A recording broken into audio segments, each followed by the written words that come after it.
There are places on this planet that were built to stay hidden, sealed rooms beneath government buildings, islands you need writ permission to approach, laboratories where the doors lock from the outside and the windows do not open. Some of these places were never meant to have witnesses. Others had witnesses once, and those witnesses were never meant to leave. What connects them is not secrecy for secrecy's sake. What connects them is that someone decided the world was better off not knowing what happened inside. Drop a comment right now telling us which place on this list you would never visit even if you were given permission. We want to see how many of you make it to the end. This countdown runs from 10 down to 1, and the place at number 1 is still operational, still staffed, still doing work that governments will not name in public session. We are not supposed to know it exists, but we do. The island at number 10 sits in the East China Sea, and until recently most people in Japan pretended it did not exist. Hashima Island, also called Gunkanjima, Battleship Island. From 1887 to 1974, this place was a coal mining facility owned by Mitsubishi. At its peak, over 5,000 people lived on this 16-acre rock. The population density was higher than Tokyo. They built concrete apartment blocks 9 stories tall. They built schools, bathhouses, hospitals, temples. They built a life. But the coal was under the seafloor and the shafts went deep, and the conditions were not what the company described in its recruiting materials. During the Second World War, the Japanese government brought in forced laborers, Korean conscripts, Chinese prisoners of war. The mine killed hundreds of them. The exact number is still disputed. Official records are incomplete. Mitsubishi has acknowledged forced labor occurred but has not released internal documentation. In 1974, the coal ran out. The company evacuated the island in a single day. Residents were told to take only what they could carry. Everything else stayed behind. Meals on tables, clothes in closets, school books open on desks. The island was abandoned and access was restricted for 35 years. In 2009, Japan reopened a small section for tourists, but most of the island remains off limits. The buildings are collapsing, the seawater has corroded the concrete, and the Japanese government has been accused of downplaying the forced labor history in its UNESCO World Heritage application. What you are allowed to see is a curated path. What you are not allowed to see is most of the island, the apartments where laborers slept, the hospital where injured miners were taken, the rooms where the dead were processed before their families were notified, if their families were notified. Hashima is not cursed in any supernatural sense. It is cursed by what was done there and by the fact that the full accounting has never been made public. At least Hashima is no longer inhabited. The place at number 9 still has people inside. Deep in the Ural Mountains of Russia, there is a city that did not appear on any map until 1992. Mezhgorai, population roughly 17,000. It sits in the Republic of Bashkortostan, and for decades its existence was classified. It still requires special permits to visit. The city itself is not the secret. What is underneath the city is the secret. Mount Yamantau rises behind Mezhgorai, and inside that mountain, the Russian government built something massive. Construction began in the late 1970s and continued through the collapse of the Soviet Union. American satellites detected the excavation, massive tunneling operations, transportation of concrete and steel on a scale that suggested underground facilities large enough to house thousands of people. The Russian government has offered multiple explanations. It is a mining site. It is a treasure repository. It is a bunker for leadership in the event of nuclear war. It is a storage facility for Russian food reserves. None of these explanations have been consistent. None have been verified. What is documented is this: the facility is enormous. Estimates suggest it could shelter 60,000 people. It has its own transportation network. Rail lines run directly into the mountain. The city of Mezhgorai exists to support whatever is inside Yamantau, and the people who live there are not permitted to discuss their work. In 1996, the United States government asked Russia directly what Yamantau was for. Russia refused to answer. In 2003, the Russian Ministry of Defense acknowledged the site but declined to provide details. The mountain is still active. Satellite images show continued construction. Trucks enter and do not leave for hours. The site is heavily guarded. No journalist has been inside. No foreign government has been granted access. And the Russian government has made it clear that no access will be granted. Yamantau remains one of the largest unacknowledged military installations on Earth. We know it is there. We do not know what it contains. At least Yamantau is hidden under a mountain. The next place hides in plain sight. On the edge of a Nevada dry lake bed, there is a mailbox. It marks the boundary of a place that officially does not exist. Area 51, Groom Lake, Homey Airport, Dreamland. The names change depending on who is speaking and what they are willing to admit. The site covers roughly 60 square miles of restricted airspace. The perimeter is marked with signs that warn against photography, trespassing, and the use of deadly force. The United States government did not acknowledge the base existed until 2013, when declassified CIA documents confirmed it as a testing site for experimental aircraft. The U-2 spy plane was tested there. The SR-71 Blackbird, the F-117 stealth fighter. These are the projects we know about because they have been declassified. What is still flying over that desert is another question. Witnesses report lights that move in ways that do not match known aircraft. Sharp turns at speeds that would destroy conventional airframes. Objects that hover without sound and then vanish. The reports come from commercial pilots, military personnel, and residents of nearby towns. Some of these sightings have been explained as tests of classified drones. Others have not been explained. What makes Area 51 different from other conspiracy theories is that the government spent decades denying it existed, and then admitted it existed, and then refused to say what happens there now. The base is still operational. Satellite images show new hangars, new runways, new construction. Janet Airlines flies workers in every day from Las Vegas on unmarked 737s. The workers do not talk. The flights do not appear on public schedules. And the airspace is defended by surface-to-air missiles. In 2019, a viral movement called for a mass storming of Area 51. It was treated as a joke. The military did not treat it as a joke. They increased patrols and made it clear that anyone crossing the boundary would be met with lethal force. No one stormed the base. The perimeter held, and whatever is inside remains inside. At least Area 51 tests machines. The next place tested human beings. In the forests of southern Poland, there's a complex of buildings that the Nazi regime built and the Polish government now preserves as a museum. Gross Rosen was a concentration camp. It opened in 1940 as a satellite camp and expanded into a network of over 100 subcamps. By the end of the war, over 125,000 prisoners had passed through the system. At least 40,000 of them died. They died from forced labor in the granite quarries. They died from starvation, typhus, and executions. They died from medical experiments conducted without anesthetic or consent. The camp was not designed for extermination in the way that Auschwitz or Treblinka were designed. It was designed for labor. But labor under those conditions was extermination by another method. The mortality rate was catastrophic. Prisoners were worked until their bodies failed. When they could no longer work, they were shot or left to die. The subcamps supplied labor to German industry. Siemens, IG Farben, and other corporations used prisoners from Gross Rosen. Some of those companies have acknowledged this, others have not. In January 1945, as Soviet forces advanced, the SS evacuated the camp. Tens of thousands of prisoners were forced on death marches westward. Many of them froze or were shot along the route. The camp was liberated on February 13, 1945. Fewer than 3,000 prisoners were still alive. After the war, the site was preserved, but it was not widely visited. It sits in a rural area. It does not have the international recognition of Auschwitz, and for decades it was difficult to reach. That has changed. The museum now documents the camp's history in detail. Photographs of prisoners, maps of the subcamp network, testimonies from survivors, but large sections of the site remain as they were. Barracks with wooden bunks stacked 3 high. The quarry where prisoners broke stone until their hands bled. The execution yard where prisoners were shot in groups and buried in mass graves. Visiting Gross Rosen is not like visiting a monument. It is like walking into a place that was abandoned mid-atrocity. The suffering is not abstracted. It is in the walls. At least Gross Rosen is no longer operational. The place at number 6 is still in use. Off the coast of San Francisco, there is an island that served as a federal prison for 29 years. Alcatraz held some of the most dangerous criminals in America.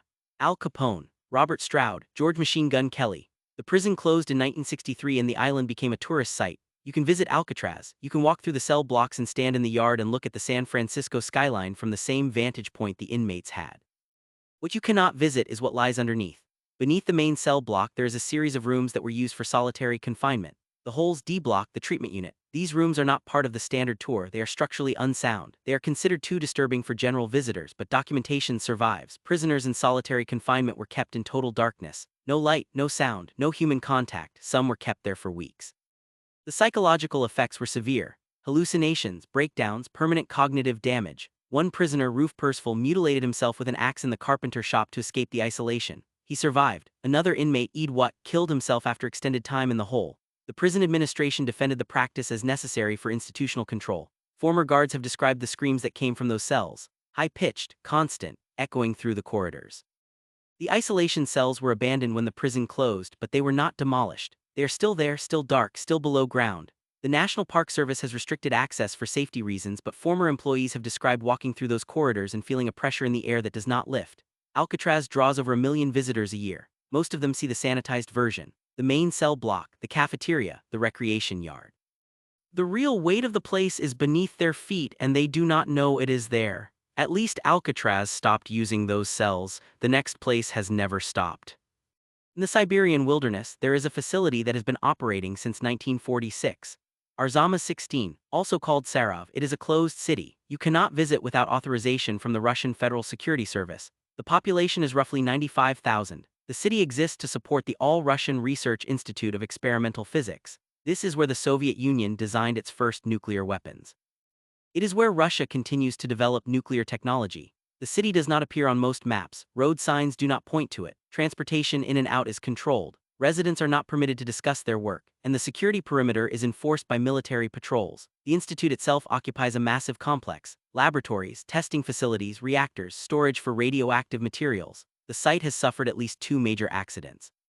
In 1957, an explosion at a waste storage facility released radiation across the region. The Soviet government did not acknowledge the accident for over 30 years. In 1997, a fire broke out in a building containing nuclear materials. Emergency crews contained it, but the details were not made public. What makes Arzama 16 different from other nuclear sites is not just the secrecy. It is the scale. The facility has produced thousands of warheads.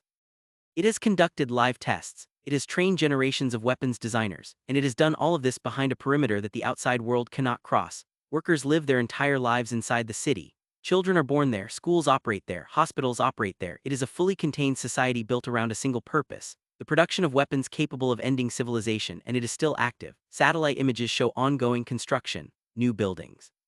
Expanded security. The Russian government has confirmed that the site remains central to its nuclear program. What specific work is being done there now is classified. What materials are stored there is classified. How many people work there is classified. The city is a black box. We know it exists. We know what it was built to do. We do not know what it is doing now.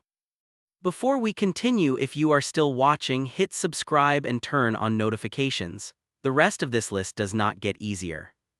We still have a Cold War relic buried under ice. A Japanese laboratory where thousands died in experiments that were never prosecuted. A Stalinist prison designed to erase people from existence. And at number 1, a place that is still operating under a level of secrecy that most governments will not even acknowledge exists. You will want to see all of them. In the frozen expanse of Greenland beneath the ice sheet, there is a military installation that the United States built during the Cold War and then abandoned. Camp Century. Construction began in 1959. The official purpose was scientific research. The real purpose was Project Iceworm, a plan to install 600 nuclear missiles under the Greenland ice aimed at the Soviet Union. The base was powered by a portable nuclear reactor. It had living quarters for over 200 personnel. It had a hospital, a theater, a library. It was a city under the ice. The tunnels extended over 2 miles. They were carved directly into the glacial ice and reinforced with steel arches. The reactor provided heat and electricity. Everything was designed to remain hidden. The ice above would conceal the missiles. The depth would protect them from Soviet attacks. And the mobility of the glacier would make targeting nearly impossible. Except the ice did not cooperate. The glacier moved faster than expected. The tunnels began to deform, cracks appeared in the walls. The structural integrity of the base became unsustainable. In 1963, the United States abandoned the project. The reactor was removed. The personnel were evacuated. Everything else was left behind. Diesel fuel, radioactive waste, sewage, chemicals, all of it was buried under the assumption that the ice would entomb it forever. But the ice is melting. Climate change is exposing what was supposed to stay frozen. In 2016, scientists warned that Camp Century's waste could begin leaching into the environment within decades. The Danish government, which has jurisdiction over Greenland, has stated that the United States is responsible for cleanup. The United States has not committed to any remediation plan. The base remains under the ice. The tunnels are collapsing. The waste is still there. And as the ice sheet recedes, what was hidden is becoming visible. Camp Century was a secret during the Cold War. It is becoming a problem in the present. At least Camp Century was abandoned. The next place was never abandoned. It was erased. Highlands of Kazakhstan. There is a region that was closed to the outside world for over 40 years. The Semipalatinsk test site. Between 1949 and 1989, the Soviet Union detonated over 400 nuclear weapons there. 116 of those were atmospheric tests. The rest were underground. The explosions were visible from space. The radiation spread across Central Asia. Estimates suggest that over 1.5 million people were exposed. Cancer rates in the surrounding region are among the highest on Earth. Birth defects, leukemia, thyroid disease, entire villages were contaminated. The Soviet government did not evacuate them, it studied them. Residents were monitored as part of a long-term research program into the effects of radiation on human populations. They were not informed, they were not compensated, they were test subjects. The program continued until the collapse of the Soviet Union. In 1991, Kazakhstan gained independence and closed the test site. But the contamination remains. The soil is radioactive, the water is radioactive, areas of the site are still too dangerous for human habitation, and the full records of what was tested there have never been released. The Russian government inherited Soviet documentation but has not declassified it. We know how many devices were detonated. We do not know what specific payloads were tested. We do not know what experimental designs were used. We do not know how many people were exposed or what data was collected from their medical monitoring. The test site is now monitored by the Kazakh government, but access is restricted. Journalists have visited the perimeter. Scientists have tested soil samples, but the core of the site, the areas where the largest devices were detonated, remains off limits. The craters are still there, some are over a mile wide. The ground is fused glass in places, and the radiation will persist for thousands of years. Semipalatinsk is not hidden because it is secret. It is hidden because it is uninhabitable. At least Semipalatinsk is no longer active. The next place operated until 1945, and what happened there was classified for decades. In the city of Harbin in northeastern China, there's a museum that documents one of the most horrific programs of the Second World War, Unit 731. Between 1935 and 1945, the Imperial Japanese Army operated a biological and chemical warfare research facility in occupied Manchuria. The unit was commanded by General Shiro Ishii. Its stated purpose was disease prevention. Its actual purpose was human experimentation. Prisoners were infected with plague, anthrax, cholera, and other pathogens. They were dissected while still alive to observe the progress of infection. They were subjected to frostbite experiments, vivisection without anesthesia, pressure chamber tests that ruptured organs. Prisoners were referred to as logs, not people. Logs. The staff processed over 10,000 individuals through the facility: Chinese civilians, Soviet prisoners, Korean independence fighters, men, women, and children. None of them survived the experiments. When the Soviet Union invaded Manchuria in August 1945, Unit 731 destroyed the facility. They killed the remaining prisoners, they burned the buildings, they demolished the evidence. General Ishii and his staff surrendered to American forces. They were not prosecuted. The United States granted them immunity in exchange for the data they had collected. The research was classified and integrated into the American Biological Warfare Program. Japan did not acknowledge Unit 731 until 2002. The Japanese government has issued apologies but has not released full records. Surviving family members of victims have filed lawsuits seeking disclosure. Those lawsuits have been dismissed. The museum in Harbin now displays photographs, documents, and reconstructed laboratory equipment. It is the only public site that preserves the history of Unit 731, but the museum does not show everything. The full scope of the experiments is too disturbing for display. The details are documented in archives that remain partially sealed. What we know is terrible. What remains classified may be worse. At least Unit 731 is no longer operational. The place at number 1 is still conducting research, and the details are still restricted. In the state of Maryland, just outside Washington, D.C., there is a military medical research facility that has been operating since 1893, Fort Detrick. It began as a small army post. During the Second World War, it became the center of the United States Biological Warfare Program. Research into anthrax, botulism, brucellosis, tularemia, testing on animals, testing on human volunteers, development of delivery systems designed to infect entire cities. In 1969, President Nixon officially ended the American Offensive Biological Weapons Program.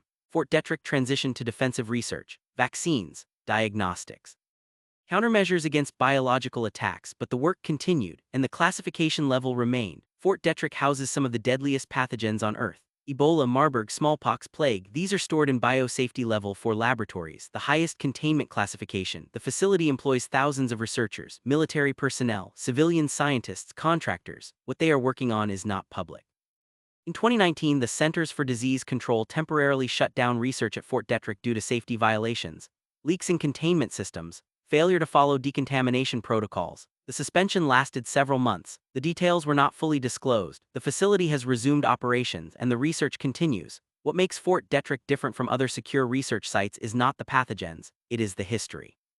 This is the same facility that conducted open-air biological weapon tests over American cities in the 1950s.